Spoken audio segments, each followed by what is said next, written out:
Bom dia! 27º encontro de estudo do livro Porque o Amor é Importante.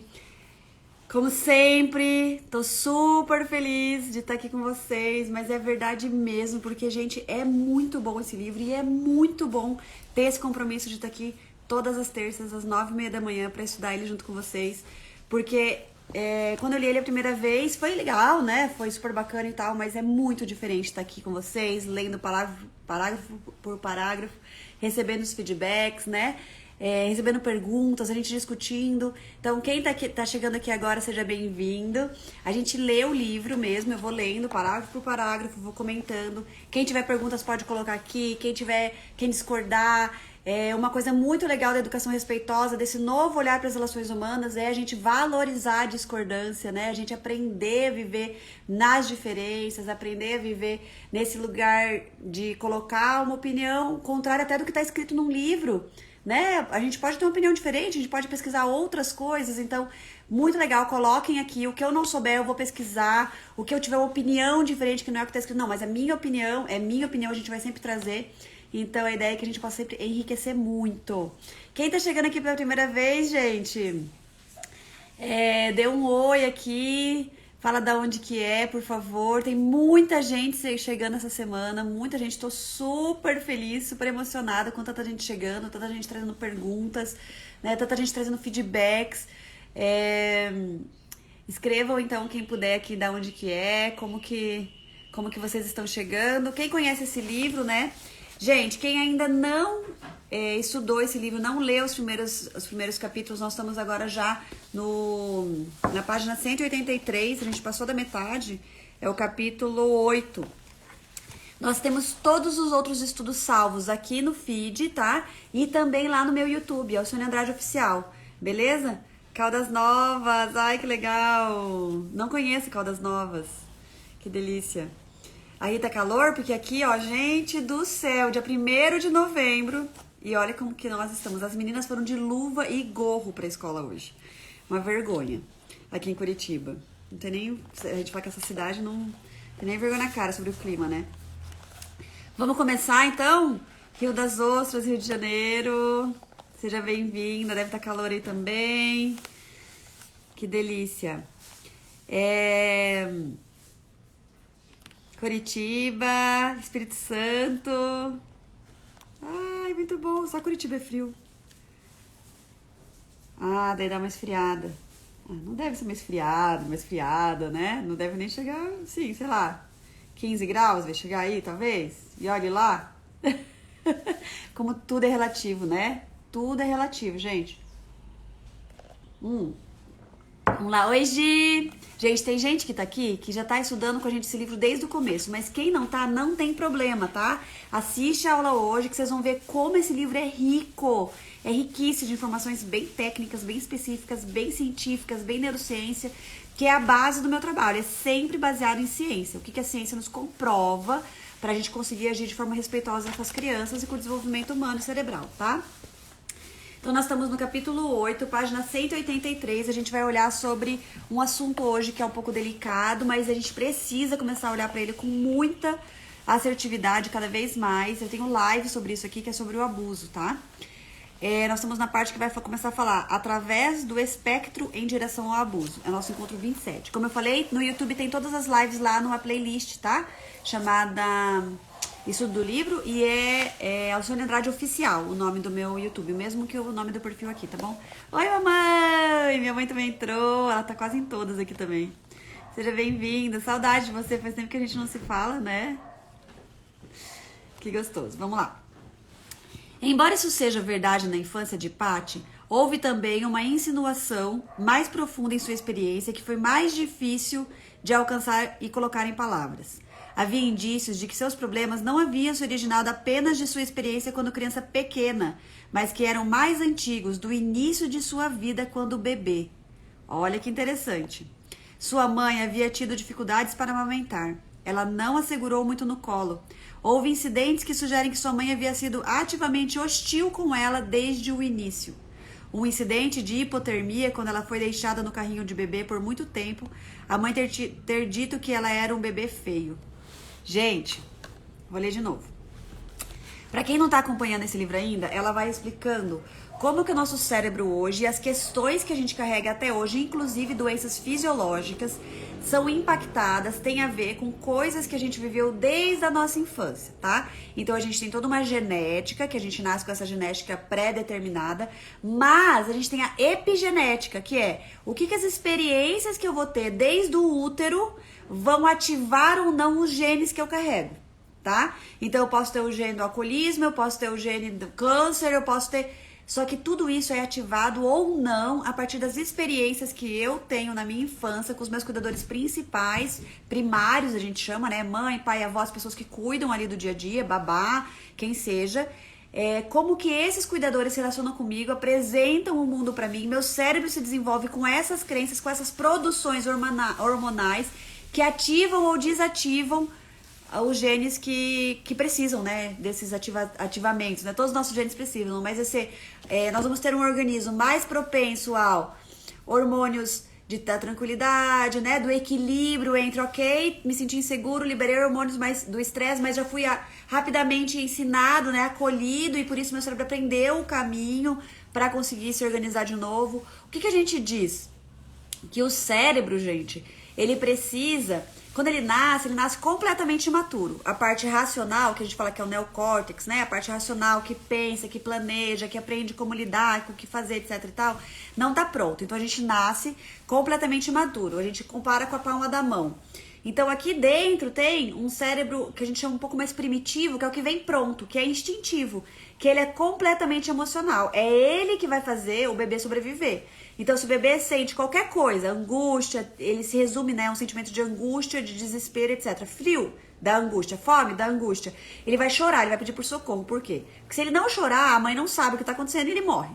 Então, o bebê precisa chorar, precisa se comunicar e ele é 100% dependente. Pode ter uma mamadeira grudada no rosto dele, se não tiver alguém para pegar e colocar na boca dele, segurar, ele morre. Pode ter uma coberta no pé dele, se não tiver alguém para pegar e cobrir ele, ele morre. Então, ele precisa, por exemplo, para um bom desenvolvimento fisiológico, ficar muito no colo. Porque o colo é o que garante para o seu cérebro a tranquilidade. Então ele pode desenvolver toda essa parte de cima, porque aqui não está sendo produzido hormônios de estresse, de medo, de insegurança, de sobrevivência, etc. Então ele pode ficar tranquilinho para desenvolver todo o resto do seu organismo, do seu cérebro, todos os caminhos de que o mundo é bom, de que eu posso me desenvolver com tranquilidade, de que as linhas para sobrevivência não é de estressantes o tempo todo liberando cortisol, ligado no 220 para conseguir sobreviver. Quem é que se identifica, gente? Nossa, eu sou ligado no 220. Olha a velocidade que eu falo. Porque eu preciso, né? Preciso chamar alguém, porque ninguém tá aqui pra mim, porque eu preciso... Desde pequenininho a gente vai criando esses caminhos aqui para aprender a como que eu vou fazer pra sobreviver, tá? O que esse livro mostra, não só esse livro, toda a ciência hoje mostra, a neurociência, etc., é que é isso uma das coisas mais impactante até do que a genética, sobre quem nós vamos ser no futuro. Que doenças a gente vai desenvolver, como que vão ser nossas relações, como que a gente vai lidar com as emoções e assim por diante. Tá. Então, o que ela vai demonstrar aqui pra gente agora, ela tá trazendo alguns fatos agora bem específicos. Então, no começo do livro, assistam lá as primeiras aulas. Ele explica bem certinho, por A mais B, cada uma dessas coisas que eu falei aqui pra vocês. Mas, agora, ela vai começar a entrar em coisas específicas. Ela já entrou, né? A gente já falou de depressão, a gente já falou de transtornos de personalidade, a gente já falou de borderline e agora a gente vai falar do abuso, tá? Então, eu fiz um resumão aqui só porque eu vi que tem bastante gente nova chegando pra gente... Vocês conseguirem acompanhar aqui a leitura que ela vai fazer pra gente. Então, o que ela tá dizendo aqui é que a Paty, que contou uma história antes... teve bastante situações difíceis quando era criança, que ela lembra, mas que pelo jeito tinham memórias difíceis de alcançar aqui e colocar em palavras, mas que tinha indícios que esses problemas que ela trouxe nessa construção neuronal, de como o cérebro precisa funcionar, de quais as crenças que ela construiu sobre ela mesma, sobre as relações humanas, sobre o mundo... Tudo isso começou antes dela ser essa criança pequena. Começou quando ela era bebezica. Aí tá dizendo aqui, ó. Sua mãe havia tido dificuldades para amamentar. E, gente, abre parênteses, não quer dizer que quem não consegue amamentar vai estar causando um problema pra criança. Porque não necessariamente precisa ser o leite do peito. É o vínculo que é importante. Então a gente pode construir esse vínculo também com a mamadeira. Graças a Deus existe hoje o leite artificial pra quem não consegue amamentar, né? Mas a gente precisa Entender que a natureza é perfeita. Então, até a nossa dificuldade de amamentar diz sobre nós. A gente precisa pesquisar. A gente tem muitos profissionais hoje maravilhosos que podem nos ajudar com essa questão da amamentação. Tem muita coisa importante. Ó, o que vocês vão ver aqui no meu perfil e nos meus estudos é que, sim, não existe uma receita. Não existe um método. Não existe tem que amamentar, não tem que amamentar. Pode dar chupeta, não pode dar chupeta. Tem que ficar no colo 100% do dia, não tem que... A gente vai mostrar tudo.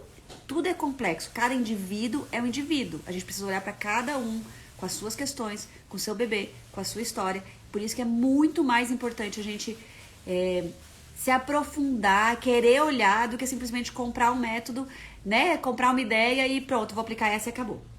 Né? Que não é assim. E aí muita gente fala assim, eu tentei educação respeitosa e não deu certo. Não existe isso de tentar uma educação respeitosa, gente. Eu tentei a disciplina positiva. Não é assim que funciona, tá? Fiquem espertos então. Já vou começar a falar agora. Faltam dia 3 de novembro, depois de amanhã. Vai ser a nossa palestra, A Melhor Mãe Que Eu Posso Ser. Quem não se inscreveu, se inscreve, que ela tá demais. A gente vai falar muito sobre essas questões nossas, sobre nós como mãe, tá? Aqui a gente tá olhando sobre como o afeto e as questões afetam o desenvolvimento do bebê. Mas vamos lá, voltando. Tô empolgada, né? Então vamos lá. Havia indícios de que seus problemas não haviam se originado apenas de sua experiência quando era criança pequena, mas que eram mais antigos, do início da sua vida quando bebê. Sua mãe havia tido dificuldades para amamentar, não a segurou muito no colo. Criança precisa de colo, gente, não é mau costume, tá? É necessidade. O cérebro se desenvolve melhor, os batimentos cardíacos, os fluxos se desenvolvem melhor, neurônios de espelho, contato, temperatura do corpo, tudo. Sua mãe havia tido dificuldades para amamentar, não segurou muito no colo. Houve incidentes que sugerem que sua mãe havia sido ativamente hostil com ela desde o início. Um incidente de hipotermia, quando ela foi deixada no carrinho do bebê por muito tempo. Isso é muito verdadeiro e muito comum, gente. E a mãe ter dito que ela era um bebê feio. Mais tarde, no início de sua própria adolescência, ela se deu conta da hostilidade contínua de sua mãe quando estava em um acampamento de férias. Ela foi forçada a lavar calcinhas de sua mãe manchadas de sangue em público. Mas essas memórias eram poucas e sua consciência e capacidade de colocar essas coisas em palavras eram limitadas. No entanto, em seu relacionamento com o terapeuta, Patty transmitiu sem palavras muitas coisas sobre a parte inicial de sua vida. Em especial, a sua profunda ambivalência em relação a mulheres.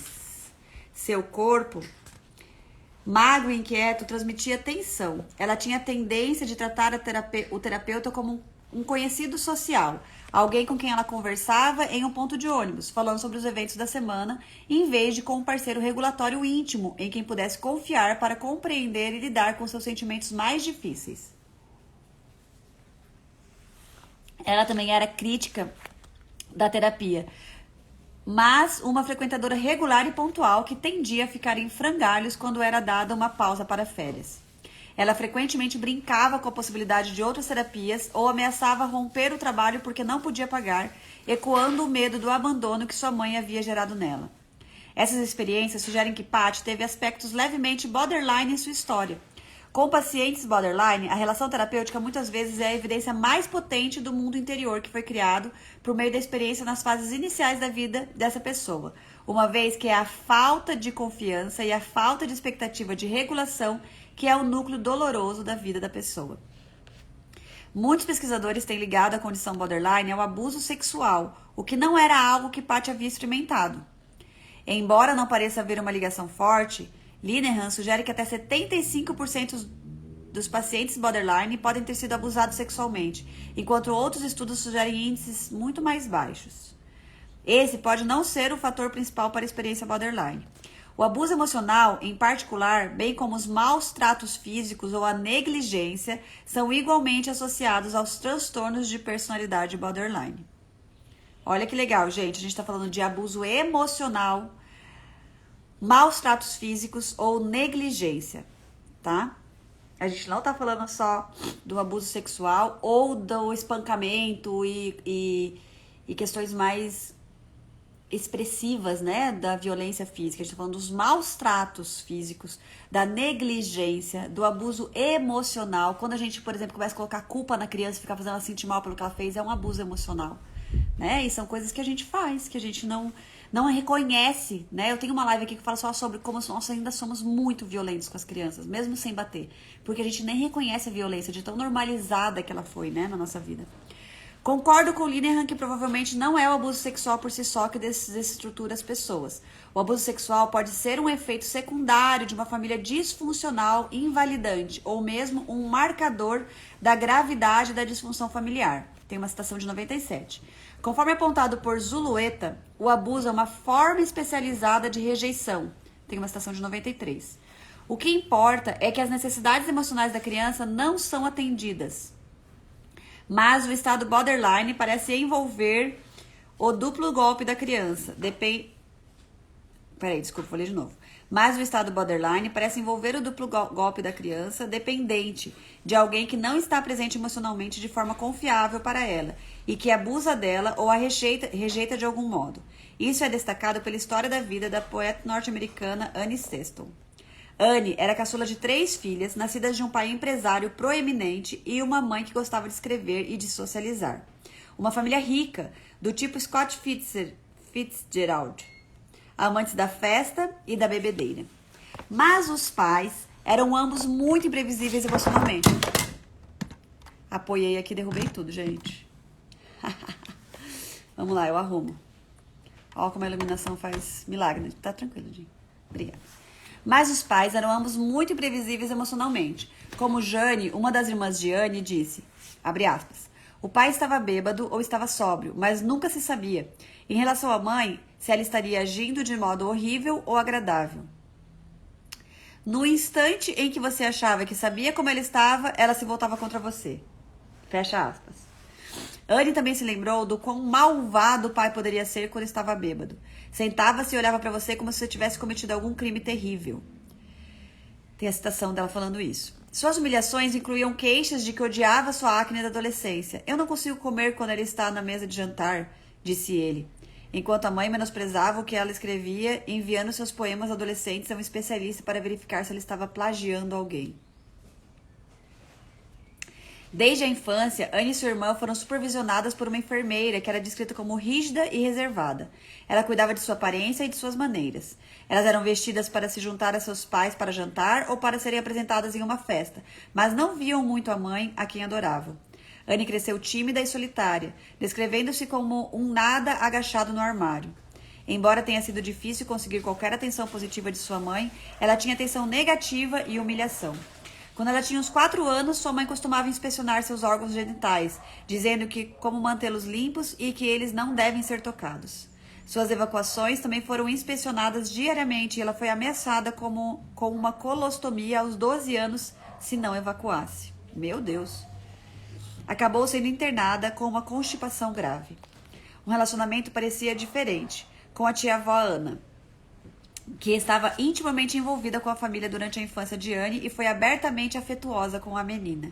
Ela passou a morar com a família quando Anne tinha 11 anos e passavam enormes quantidades de tempo juntas, almoçando, jogando cartas em seu quarto, fazendo lição de casa, indo ao cinema depois da escola e abraçando Nana diariamente quando estavam deitadas na cama. As evidências dizem que parece ter havido também um contato sexual. Anne mais tarde abusou sexualmente de uma de suas filhas. Nana não tinha parceiro sexual adulto e talvez tenha encontrado em Anne o conforto que não conseguiu encontrar em nenhum outro lugar, ou talvez estivesse buscando descarregar sua tensão sexual ou raiva, usando a criança como um veículo para alguma dinâmica emocional não resolvida em si mesma. Quaisquer que sejam seus motivos, o agressor adulto deixa de reconhecer as necessidades emocionais da criança, colocando as suas próprias em primeiro lugar. É claro que as crianças como Anne, que são emocionalmente necessitadas e desprotegidas pelos próprios pais, são fáceis de manipular em situações sexuais. Gente, olha que interessante isso. A gente tá falando de abuso sexual agora, tá? Então, eles estão mostrando, através dessa experiência dessa escritora, que ela era negligenciada. Ela não tinha suas necessidades emocionais, principalmente, atendidas. Ela era de uma família rica E ela tinha uma enfermeira que cuidava dela e da irmã dela, que faziam elas ficarem impecáveis para sentar na mesa de jantar, para ir onde tinha que ir, para frequentar os eventos sociais. Elas eram boazinhas, né? Crianças ali super educadas, mas elas não tinham suas necessidades emocionais atendidas. E isso facilitava para que os abusos com outras pessoas acontecessem. Né? Porque tudo isso, gente, a gente fala que o abuso sexual que a criança sofre, ela não raríssimas vezes, ele é algo pontual. Ele normalmente é reflexo de todo um contexto de desamparo, e não é desamparo de simplesmente necessidades físicas, né? De desamparo emocional, de falta de confiança nesses pais para poder trazer a situação e os pais poderem ajudar a lidar, de medo de ser culpado, de desamparo emocional mesmo. Se eu, toda vez que erro, toda vez que eu caio, que eu me machuco, que eu sinto dor, que etc, eu ainda levo bronca, imagina o que vai acontecer se eu contar que aconteceu isso comigo, né? Então eu não tenho em quem confiar as minhas dificuldades, as minhas necessidades, todos os meus desafios são tratados com rispidez, né, que contou o caso de que ela tinha muita acne e o pai falava que não queria almoçar perto dela por causa das acnes, tipo, num nível de violência psicológica e emocional absurdo, né, e isso que a gente não tá falando de violência física aqui, né, em nenhum momento parece que eles batiam nelas, né, pelo menos pelo que ela escreveu, mas eles tinham muito essa violência psicológica, essa violência emocional, e no fim, eles contam que ainda por cima, essa avó que era muito carinhosa, que era muito amorosa, que passava horas com elas, etc., também, provavelmente, né, abusou dela sexualmente, por questões próprias, né, não porque ela era uma pessoa ruim, mas ela também tinha necessidades e tinha questões próprias e não tinha condições sei lá, equilíbrio para lidar com isso de uma forma respeitosa e foi sim agressiva, violenta, porque desrespeitou a infância e desrespeitou a menina. É responsabilidade desses pais e é responsabilidade dessa avó. Independente se ela tem problemas até mentais, não é culpa da criança e sim ela precisa ser responsabilizada por tudo isso, né? Os adultos. Então ele fala assim, ó, as crianças como Anne, que são emocionalmente necessitadas e desprotegidas emocionalmente pelos próprios pais, são fáceis de manipular em situações sexuais. Vou ler de novo. As crianças como Anne, que são emocionalmente necessitadas e desprotegidas pelos próprios pais, são fáceis de manipular em situações sexuais. E era avó, gente. Então, assim, essa ideia de que a gente acha, né, de que o abuso sexual acontece lá longe de mim, meus filhos não correm riscos, eu já ensinei eles sabem isso, aquilo, aquilo outro. Nada disso é o que protege. O que protege é uma educação sexual desde o nascimento que tem a ver com qualidade de relação e atendimento das necessidades emocionais da criança. Esse vínculo, essa proximidade, essa confiança, esse apego seguro que eu tenho com os meus pais, porque eu sei que se qualquer um, seja abuso sexual, físico, psicológico, etc., invadir o meu limite, eu não souber o que fazer, é com os meus pais que eu vou contar. E eu tenho certeza que eu vou contar com eles. Né? Eu não tenho medo de levar bronca, eu não tenho medo de será que eles vão acreditar em mim, eu não tenho medo de, meu Deus do céu, fui eu que provoquei essa situação. Não interessa o que aconteceu, é com eles que eu vou contar em qualquer situação, já tá construído isso, né? E eu já sei os limites, eu já sei o que não é abuso. Tem muita criança, gente, que sofre abuso sexual que nem sabe o que é, porque nunca aprendeu sobre os limites dos outros, do emocional, do psicológico, do físico, né? É muito sério isso. Uma das consequências para a criança abusada sexualmente é que ela pode sentir que não há nenhum lugar onde buscar conforto, como Felicity de Julieta apontou. O fato de abuso sexual estar ocorrendo na família significa que a criança perdeu a proteção de ambos os pais e não apenas do agressor. Um evento esmagador e fisiologicamente excitante que ocorreu sem qualquer meio de regulá-lo. Essas personalidades borderline que sofreram esse tipo de ausência de apoio e regulação tendem a ter uma resposta ao estresse hiperreativa. Crianças como Anne têm de lidar com altos níveis de afeto negativo e uma amígdala hiperativa em decorrência do abuso físico ou emocional que sofreram. Tem uma citação de 2005. Gente, qualquer coisa que eu leia aqui que vocês não entendam, pergunte.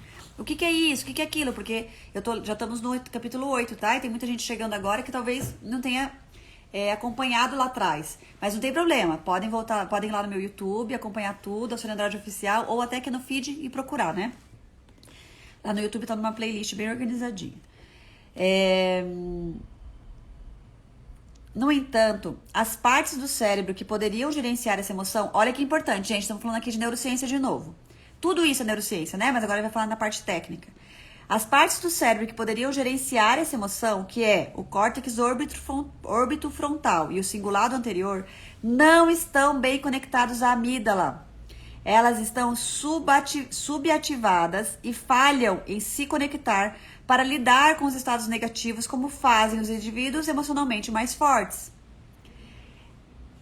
O livro, Ana, Por que o Amor é Importante, da Suguerra, tá? A gente tá estudando ele esse ano inteiro, assim, tá? Muito legal. Ai, vou derrubar tudo de novo. Eu faço todo um esquema aqui, gente, pra conseguir colocar o celular na altura certa, e daí eu não posso bater muito o livro pra não cair. Então, vamos lá. Vou ler de novo essa parte porque, né, tá falando da parte técnica também. Então, crianças como Anne têm de lidar com altos níveis de afeto negativo e uma amígdala hiperativa em decorrência do abuso físico e emocional que sofreram. Tá? Então, a amígdala dela, que é essa parte de dentro que eu falei pra vocês lá no começo, que é a parte instintiva, emocional, que calcula, controla a nossa sobrevivência, cuida da nossa sobrevivência. Então, ele tá sempre reagindo às situações e essas reações descarregam, né, hormônios no nosso organismo, do sistema simpático, parasimpático, os hormônios do estresse, etc, pra gente conseguir se defender, lutar ou fugir, né, onde vem a raiva, onde vem o medo, onde vem as coisas todas. E aí a criança desde pequenininho tá com isso funcionando, quando ela tá lá no quarto e ela chora porque ela ficou com medo que acordou sozinha, e aí a gente fala, ai, deixa ela chorar pra ela aprender que, né, não é assim que vai... Outro capítulo, mas, gente, pelo amor de Deus, nunca deixem crianças chorando pra aprender nada. Ela precisa ser acolhida, tá? Porque isso aqui tudo tá acontecendo, ela não tá aprendendo nada. O aprendizado se dá no desenvolvimento do córtex, do neocórtex, do córtex orbitofrontal, do córtex... Tudo isso não é hora ainda de se desenvolver, tá começando aos pouquinhos. Então, nós precisamos acolher aqui, tá? Pra não fazer com que isso aqui vire uma amígdala hiperreativa, né? Crenças de que o mundo é inseguro, de que o mundo é perigoso, de que eu preciso estar sempre na defensiva e assim por diante. Tá, no entanto, as partes do cérebro que poderiam gerenciar essa emoção, tá? Que são essas partes que ela vai falar aqui. O córtex orbitofrontal e o cingulado anterior não estão bem conectados à amígdala. Por quê? Porque o processo que faria essa conexão não pôde ser bem desenvolvido, porque a criança continuava tendo que se matar e lutar para sobreviver. Essa conexão é bem desenvolvida e bem feita com o acolhimento dos adultos. Quando essa conexão tá começando a fazer e a gente acolhe a criança, ela não tem que ficar aqui se matando, lutando pra sobreviver, hiperativa, senão leva a bronca dos pais. Se eu fizer isso, meu Deus, meu impulso manda eu fazer, mas se eu fizer eu apanho, ontem eu apanhei. E tudo o resto do cérebro que tá se desenvolvendo não pode se desenvolver, porque tá gastando energia pra sobreviver aqui. Então fica mal conectado, fica mal desenvolvido, fica falho. Nós adultos que não conseguimos lidar com as situações de estresse, que não temos aparato, né, emocional, muitas vezes não temos aparato neurológico. Nosso desenvolvimento dessas sinapses, desses caminhos, dessas partes do cérebro que uma controla a outra, que equilibra, etc., não foram bem desenvolvidas, porque foi exigido comportamentos de nós na época em que a gente não tinha o cérebro pronto para fazer. Então a gente teve que gastar uma energia gigantesca para fazer algo que a gente não estava pronto para fazer e não pôde fazer bem feito o que a gente tinha que fazer. A gente não aprendeu esses caminhos. Esses caminhos começam a ser feitos com esse acolhimento, com esse autorregulador externo, com esse mundo bom e seguro do lado de fora. Aí eu começo a me desenvolver. Tem um vídeo meu que eu coloquei um Reels, né? Em que eu acolho a Aurora no momento de explosão emocional, que muita gente vem questionar. Ai, mas você tá criando uma criança fraca. Ai, mas o mundo real não é assim. O mundo real não é... duas coisas que eu quero dizer. Primeiro, o mundo real não é assim porque, infelizmente, as pessoas não aprenderam a ser respeitosos com as emoções uns dos outros, entender as emoções uns dos outros. Por isso que a gente é estúpido, grosseiro, desrespeitoso, por isso que a gente humilha e assim por diante. Por isso que o mundo é assim, porque ainda não se aprendeu de forma respeitosa a entender o cérebro, etc e tal. Então o mundo não é assim porque é assim. O mundo é assim porque a gente ensina as crianças que o mundo é assim, então ele continua sendo assim. Então o mundo não precisa mais ser assim. Até perguntaram assim, você acha... Porque eu abraço a Aurora, né? E você acha que por acaso um chefe vai abraçar ela quando ela tiver um piti? Aí eu respondi, eu falei, olha, se o chefe foi educado de uma maneira respeitosa, entende os processos do cérebro, etc., provavelmente ele abraçaria, que seria bem legal ele abraçar, se fosse algo que, né, você percebe que a pessoa tá precisando. Mas se essa criança, se esse funcionário foi educado de forma respeitosa, acolhedora, etc., provavelmente ele não vai precisar disso, porque ele já vai ter ele mesmo os repertórios, e ele já vai ter ele mesmo os caminhos neuronais para lidar com isso, porque aí sim vai estar pronto o cérebro dele quando ele for um funcionário. E ele vai aprender a lidar, já vai ter aprendido a lidar, né, com a frustração, com a raiva, não sei o que. Então, talvez não precise que o chefe abrace, mas se precisar, talvez o chefe abrace. Então, é essa sociedade que a gente está tendo que construir. Não é a gente pensar, a sociedade é cruel, então vamos ensinar nossos filhos a serem cruéis também, a viverem da crueldade. Pelo amor de Deus, nós temos que acreditar que a sociedade não é cruel, ela só é reflexo dessa educação cruel, onde a gente exige da criança o que eles não conseguem dar ainda, porque não tem formação neurológica para isso. Tá? Então é isso que a gente precisa desconstruir. Nós não queremos crianças que se comportem de um jeito agradável e cheio de aplausos para a sociedade. Nós queremos adultos educados, adultos emocionalmente equilibrados, adultos que conhecem o caminho da sua autorregulação e do respeito ao outro. Né? Então essa é a grande ideia.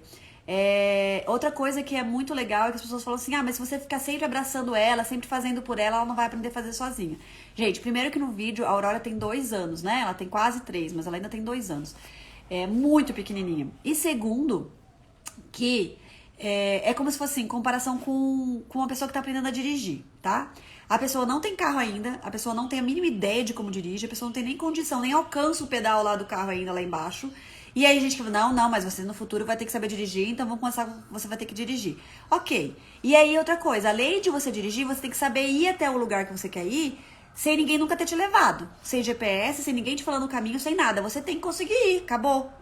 É isso que a gente faz com a criança quando a gente exige que ela se autorregule. Ela não tem tamanho para pisar no acelerador, no freio, ela não tem ainda condicionamentos fisiológicos, condições fisiológicas para isso. Físicas, ela não tem essas condições. E é isso que ela conta aqui na história. Ela se desenvolveu totalmente falho porque era exigido e ela passava por situações que levavam ela para um lugar onde o cérebro não tinha simplesmente tranquilidade para se desenvolver e fazer todos os caminhos e conexões necessárias para uma pessoa equilibrada, quando tudo funciona neurologicamente falando, né? Nesse processo de emoções, de reações, de conseguir lidar com o ambiente, de conseguir ser assertivo, entendendo a necessidade de todos ali, inclusive o seu, e ok. Então a gente exige que a criança saiba dirigir sem ter tamanho ainda e condições físicas, fisiológicas para pisar no acelerador, pisar no freio, dirigir o volante, olhar tudo em volta, trocar de marcha, fazer tudo o que ela precisa para conseguir dirigir. E ainda exige que, mesmo sem saber isso, sem ter o carro, sem ter o tamanho, sem ter nada, que ela chegue no endereço, sem nunca ninguém ter ensinado para ela aquele endereço. Essa comparação para mim ela é muito clara. É isso, gente. A criança ainda não tem nem condições físicas, ela não tem o carro e ela não sabe o endereço. Agora, se enquanto ela está crescendo, eu vou mostrando pra ela como dirige, ela vai vendo que eu tô acelerando, que eu tô cuidando de volta, que eu tô, mudando de marcha, que eu não tô mexendo no celular enquanto dirijo, que eu tô fazendo tudo da forma mais equilibrada possível. E ainda por cima eu vou levando ela no endereço, eu vou levando ela lá, eu vou levando ela lá, eu vou levando ela lá, ela vai crescendo, eu vou levando ela lá. Daqui a pouco ela tem o tamanho pra dirigir já. Ela já tem o tamanho, ela já tem as condições, ela já tem tudo. Mas ela ainda não pode dirigir. Né? Vamos supor aqui na questão da lei, ela não tem nem 18 anos, mas ela já sabe o caminho, ela já vai tentando sozinha chegar no caminho. Mamãe, acho que você pode vir aqui, pode vir ali, pode... Daqui a pouco ela já conhece o caminho de cor, ela sabe como chegar lá. Chega lá onde, gente? No equilíbrio. Ela sabe como lidar com a sua raiva, ela sabe como lidar com a sua tristeza, com o seu medo. Por quê? Porque ela passou a infância inteira alguém levando ela, mostrando o caminho pra ela, dando carona pra ela. A hora que ela tiver o carro dela, que ela tiver a condição física, fisiológica, neurológica pra dirigir sozinha, gente, a ideia é, ela entra naquele carro, ela senta, ela faz tudo com muita certeza e assertividade. Ela não precisa nem pensar qual que era o caminho mesmo, porque a vida inteira ela foi levada naquele caminho, a vida inteira vivenciou aquele caminho. O cérebro dela construiu aqueles caminhos no mapa de mundo dela. E é isso. Ela não vai ter ninguém pra abraçar ela na escolinha. Por que não? Por que os professores não abraçam as crianças na escolinha? Porque não dá pra abraçar todo mundo. Por que não? O que tá acontecendo nessa sala que tá todo mundo desesperado? Entende, gente? Não dá pra gente ficar pensando assim, a cena cruel, então vamos preparar para um mundo cruel. Pelo amor de Deus. Nós temos que preparar as crianças para um mundo cada vez melhor. São eles que vão construir esse mundo. A hora que elas estiverem prontas, com o cérebro pronto, com tudo pronto, elas já conhecem o caminho, porque vivenciaram ele a infância inteira. conosco, no nosso exemplo, no nosso acolhimento, no nosso amparo. A gente pegava elas e ajudava elas a chegar naquele lugar. Pegava elas e ajudava elas a chegar naquele lugar. Daqui a pouco a gente não precisa mais pegar elas. A hora que a gente percebeu... Vou dar um exemplo do Joaquim. O Joaquim tá com 8 anos. E aí a gente sempre tenta ajudá-lo a lidar com repertórios diferentes para lidar com as emoções deles, né? Oi, Mari, você tá aqui, que gostoso. Oi, Gi. Então, o Joaquim, às vezes, chega nervoso e tal, não sei o que, e a gente fala, filho, tô vendo que você tá muito nervoso. O que você pode fazer com isso, filho? E aí, às vezes, ele fala, não sei, bravo, e sai. E aí, beleza, às vezes ele vai correr no quintal, às vezes ele vai pro travesseiro, ele soca o travesseiro, ele chora no quarto dele, ele faz o que for. Ele não gosta muito de abraço na hora do nervosismo. Quando ele era pequenininho, ele até gostava mais. Hoje em dia, ele não gosta muito. E aí, depois de um pouco, ele vem, ainda nervoso, mas bem menos, já com o cortisol bem mais baixo. Ele já colocou pra fora de outras maneiras antes, longe de nós, sem estragar o ambiente, sem machucar ele mesmo e sem machucar ninguém. E aí, ele vem, normalmente com cara fechada, chega perto da gente, a gente abraça ele, acolhe. Isso é o que normalmente tem acontecido. Vai ser pra sempre assim? Pode ser que não. E aí, daqui a pouco ele começa a falar. Eu fiquei com raiva por causa disso. E a gente vai acolhendo e vai tentando entender e vai mostrando que tá tudo bem se sentir assim, que faz parte mesmo. E normalmente depois que tudo passa, no outro dia ou de noite a gente conversa. Filho, você viu que legal ontem? O que funcionou melhor pra você na hora da raiva? Que você conseguiu colocar ela pra fora? Ontem aquela hora, mãe, eu fui lá, chutei bola, coloquei muita força na bola. Filho, é verdade, né? Você normalmente tem bastante força nas pernas quando você fica com raiva, né? Então, por exemplo, eu vou fazer aqui um paralelo ao que a gente estuda normalmente com relação à neurociência, mas quando o cérebro se sente ameaçado, ele manda sangue pros membros, né? Lutar ou fugir.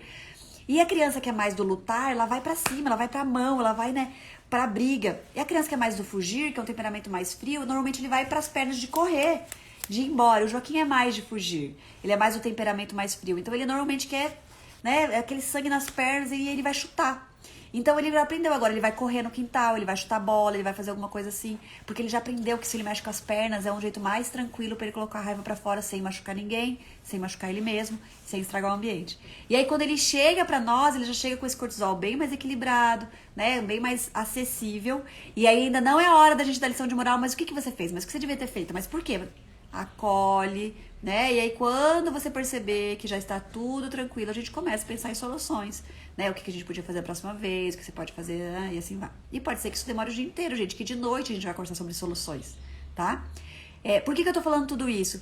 Porque a criança vai conhecendo os caminhos. Quando ele era pequenininho, a gente dava 1000 possibilidades pra ele, inclusive a gente dava possibilidades desrespeitosas, sabe? A gente falava pra ele assim, não grite. Você tá com raiva, você faz qualquer coisa, mas não grite que incomode os outros. Gente, gritar é uma das formas maravilhosas de colocar o cortisol pra fora. Aí, mas nós estamos num ambiente. Ok, grita no travesseiro. Grita em algum lugar que não vai incomodar os outros. Vá pra um lugar gritar. Não chore, respira, controla. Controla? Não é controla. Como você lida com isso? Não é engole, porque controla do jeito que a gente fala no jeito de engole, né? Controla. Filho, respirar pode ser bom. Quer tentar respirar? Respirar é um jeito maravilhoso da gente trazer. Não precisa explicar pra ele, tá, gente? Criança não tem que entender a parte científica. Da gente trazer o nosso corpinho de volta, equilibrado. Não quero respirar. Não tem problema. Pelo jeito você quer gritar. Eu tô sentindo que você quer gritar. Vamos gritar aqui, vamos gritar. Tá? A gente precisa ir. E aí a gente vai levando esse caminho, dando carona. Leva um caminho pra cá, tenta aqui, tenta ali. Não funcionou. Nossa, ele tá mudando. Ele não gosta mais de abraço. A gente vai respeitando, porque é relacionamento humano, não é um robô. Né? Meu filho veio com essa programação, então ele pra essa vida inteira ele vai querer abraço. Mas hoje eu tentei abraçar, não deu, não sei o quê. Viu como não dá certo essa ferramenta? Não é ferramenta, gente. A gente tá falando de ferramenta. Com que ferramentas você se relaciona com o seu marido? Não é com ferramenta que a gente se relaciona com as pessoas. É com conexão, né? É com vontade, é com empatia, é com vontade de ajudar, é com vontade de apoiar o processo de desenvolvimento. Né? É com presença, é com disponibilidade emocional, física. Tá? Então, a proposta aqui não é a gente falar de ferramentas, de técnicas. Muita gente escreveu lá no vídeo, nossa, obrigada, vou começar a usar esse método, vou usar essa técnica, vou usar essa ferramenta. Cuidado, gente, não é sobre isso, né? Não é questão de ser uma ferramenta, um método que é aplicado, não funciona com todo mundo, funciona com todo mundo. Quando que você usa essa ferramenta? Essa ferramenta eu uso quando eu percebo. Não é assim. Eu estava ali, conectada com as crianças, prestando atenção no que estava acontecendo, muito envolvida com elas, né? Eu tinha até esquecido que estava filmando, porque eu tinha colocado o celular para filmar elas lavando brócolis comigo, porque eu queria fazer um conteúdo sobre a questão alimentar, que tinha muita gente me perguntando como que você faz as meninas gostarem das comidas. E aí eu ia colocar que sempre elas fazem comigo, sempre que elas querem, sempre que possível. E aí ficou lá filmando um tempão. E aí acabou acontecendo essa cena. Mas era a ideia de estar ali presente. Eu tava percebendo, eu tava envolvida naquela emoção de tipo, meu Deus, o que eu faço aqui? Vamos levantar a mão. Foi uma coisa que surgiu. Não é uma ferramenta que a gente, eu vou usar a ferramenta do mãos pra cima. Tá? Então não é essa a questão. A questão é quanto eu entendo do cérebro da criança, do respeito, da empatia, dos caminhos, quanto que eu construo repertórios. Lógico que agora pôr mãos pra cima algo que eu tenho no meu repertório. A partir do momento que eu fiz, que funcionou, provavelmente vai vir essa ideia na minha cabeça de novo. Né? Mas não é uma cartinha de ferramentas, vou usar essa aqui agora, vou usar essa aqui agora, vou usar essa aqui agora. Não é essa a proposta, tá? Mas então eu tô falando tudo isso porque a gente tá falando de por que o cérebro dela tinha essas partes, as conexões tão falhas, né? Por causa disso, assim, lá no passado, quando as conexões estavam começando a ser construídas no cérebro dela, ela não teve esse amparo emocional, físico, de segurança para o cérebro poder se desenvolver tranquilamente. O cérebro teve que se desenvolver num lugar de sobrevivência, de desespero total, e isso com certeza causa falhas nesse desenvolvimento. Ele constrói caminhos diferentes, né? De lutar ou fugir mesmo. Porque tudo é muito inseguro, porque eu sofro demais os abusos e as coisas aqui dentro dessa casa, né? Então, seus cérebros direitos também podem ter uma capacidade embotada de regular a emoção, porque seus receptores de dopamina são menos sensíveis. Isso os torna propensos a serem oprimidos por sentimentos intensos como a raiva. Como Horowitz descreveu, não são pensamentos, são sentimentos. Ele quer detonar e destruir as pessoas que o frustram. Ele não tem ciência de alguma vez ter amado ou mesmo gostado um pouco do objeto. Ele não tem consciência de que sua raiva é uma paixão que vai diminuir. Ele acredita que vai odiar o objeto para sempre. Tem uma citação de 2003 e de 92. Anne Sexton teve problemas de regulação emocional ao longo da vida. Quando se sentia oprimida por estados intensos, ela usava álcool ou comprimidos para dormir, para se tranquilizar, ou entrava em transe e ficava olhando para frente por horas, completamente dissociada de seus sentimentos. A dissociação, gente, vamos falar muito sobre dissociação, tem a ver com traumas, tá? A dissociação é uma das defesas mais primitivas contra a dor mental. Uma cruel tentativa de cortar o contato com outras pessoas que possam gerar ainda mais excitação desagradável do sistema nervoso simpático. As pessoas em um estado dissociado têm ativado o complexo vagal dorsal do tronco cerebral, provocando uma desaceleração fisiológica, com diminuição da pressão arterial e da frequência cardíaca, como os animais que fingem de mortos quando são capturados por um predador. Sabe aqueles... pessoas que parecem muito equilibradas? Pessoas que parecem não se abalar emocionalmente? Provavelmente são pessoas bem dissociadas de suas emoções, tá? Que aprenderam normalmente a se fingir de morto, a não demonstrar a sua raiva, a não sentir a sua raiva, o seu medo, a sua insegurança. Nossa, passou um helicóptero aqui. Ouviram? Ouviram o helicóptero? E olha que interessante, gente. Tudo isso que eu tô falando é científico, é fisiológico. Por isso que eu acho legal quando a gente lê essas questões, esses nomes, né, tão feios e técnicos. Mas pra mostrar pra gente que nada é só psicológico, tá? Isso é problema psicológico. Como se fosse algo menos, né? A gente diminui. É sempre fisiológico também, bioquímico. Isso é conhecido por ser uma defesa psicológica, muitas vezes usada por crianças com um apego desorganizado. Quando não sabe se deve se aproximar ou evitar, você foge para dentro. Eu não sei se eu posso demonstrar aqui pra minha mãe a minha emoção, então eu fujo pra dentro e fico lá dentro. Dentro de mim mesma, fingindo que tá tudo bem, né? E aí, quando eu tenho certeza que eu posso demonstrar um pouquinho, eu demonstro um pouquinho, mas daí eu vou vendo também como é que é a reação dela, e assim vai, tá? Incentivada por sua psicoterapeuta a escrever, Anne tentou usar sua poesia, bem como a terapia, para regular a si mesma de modo mais construtivo. Sua poesia articulou brilhantemente seus intensos e extremos sentimentos, e ela se tornou uma poeta bem-sucedida, ganhando reconhecimento até mesmo a adulação de homens e mulheres com quem teve muitos relacionamentos sexuais. As tensões envolvidas nas histórias dos borderline frequentemente produzem grande criatividade. No entanto, quando seu terapeuta encerrou abruptamente seu tratamento, ela cometeu suicídio aos 46 anos. Uma criança que sofre desse tipo de experiência não só está sendo prejudicada fisicamente, mas também está sendo envenenada com crenças tóxicas dos pais sobre esses relacionamentos. Os sobreviventes têm testemunhado que o dano físico imposto a eles não é necessariamente o principal impacto da experiência. Como disse uma mulher, posso aceitar que me bateram e estupraram, mas não consigo superar ser odiada. Tem uma citação de 98. O sentimento de ser uma coisa banal para outra pessoa drena o sentido e o valor de si. Se os pais não amam o filho, qual é o seu valor? Anne Sexton deu voz a esse sentimento de ter somente valor transitório para os outros em um verso. Vamos enfrentar a situação. Eu tenho sido momentânea. Um luxo. Um barco à vela vermelho vivo no porto. Meu cabelo subindo como fumaça pela janela do carro. Mexilhão fora de época.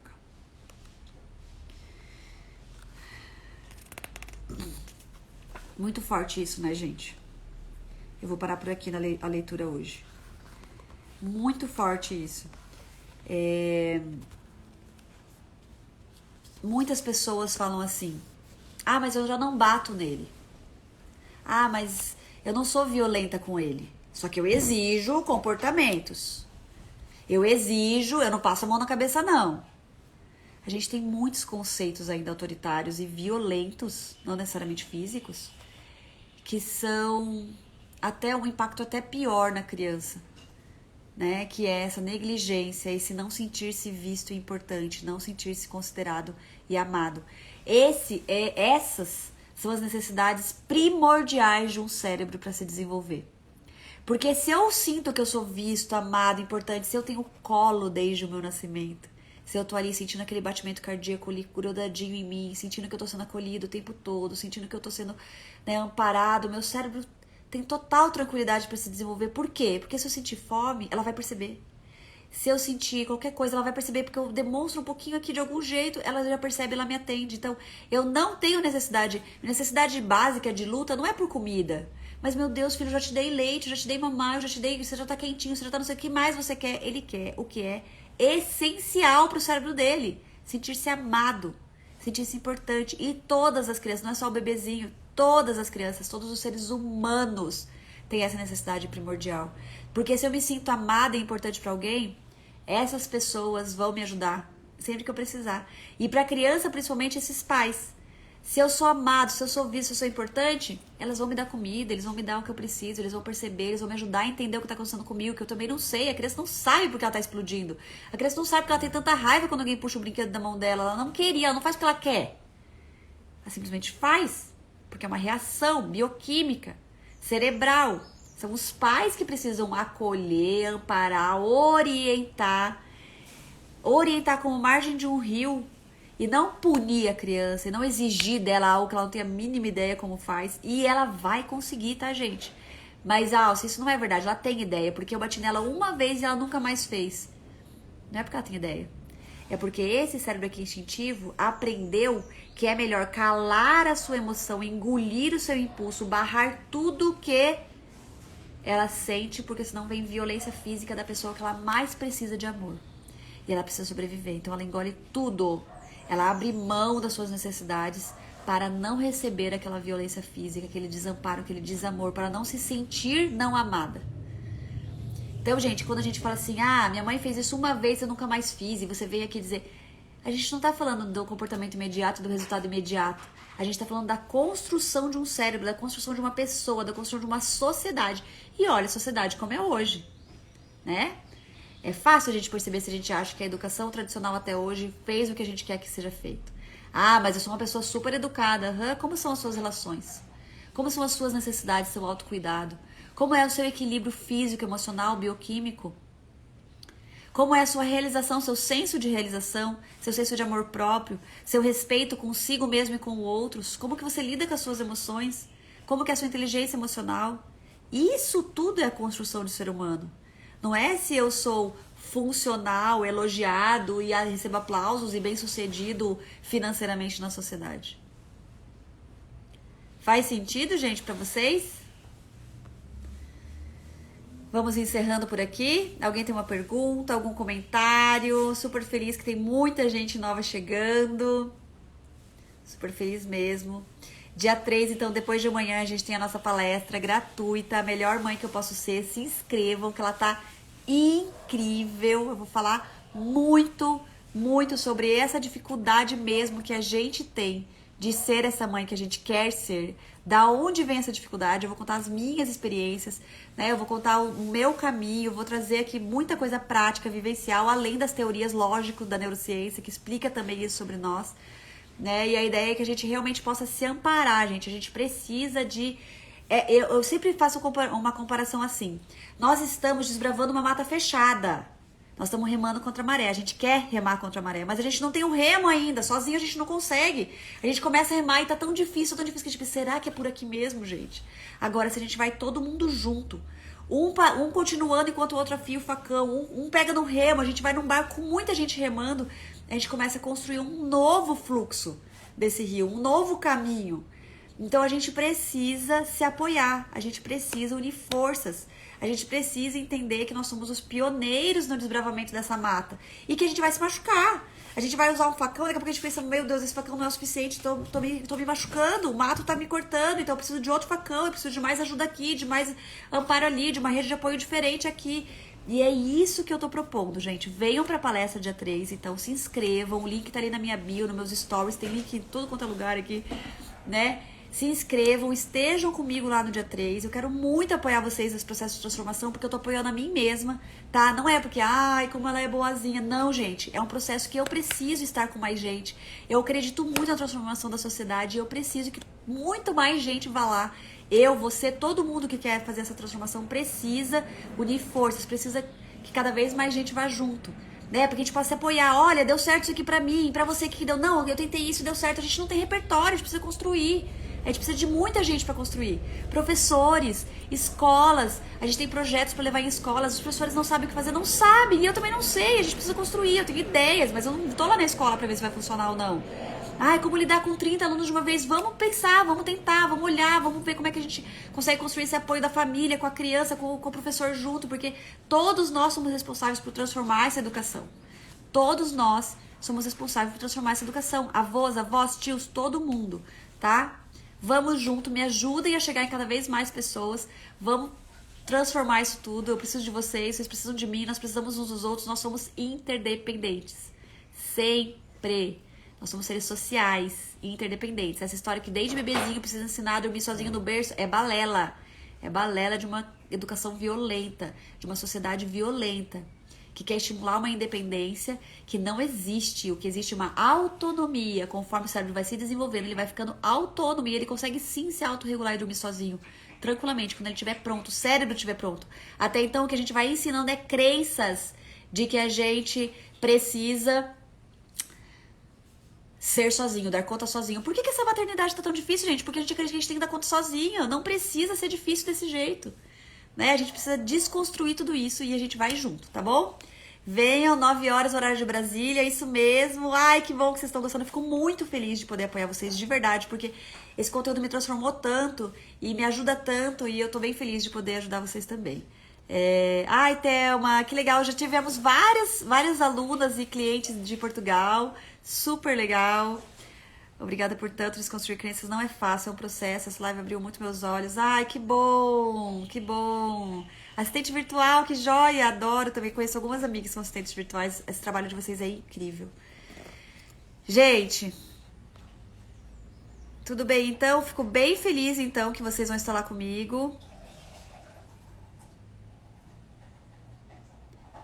Ai, tem uma live só sobre bullying, tá? Eu vi ali a Josi, né? Josi, tem uma live só sobre bullying ali no meu feed. Entra e assiste. Ela tem 1 hora que eu fico falando sobre isso. Ideias, sugestões e tudo, tá? É mais complexo do que uma ferramenta, do que um jeito. Ah, quando eu fizer isso, faça aquilo. Não. Tá? É muito diferente. Ai, Sheila, que bom. Fico bem feliz.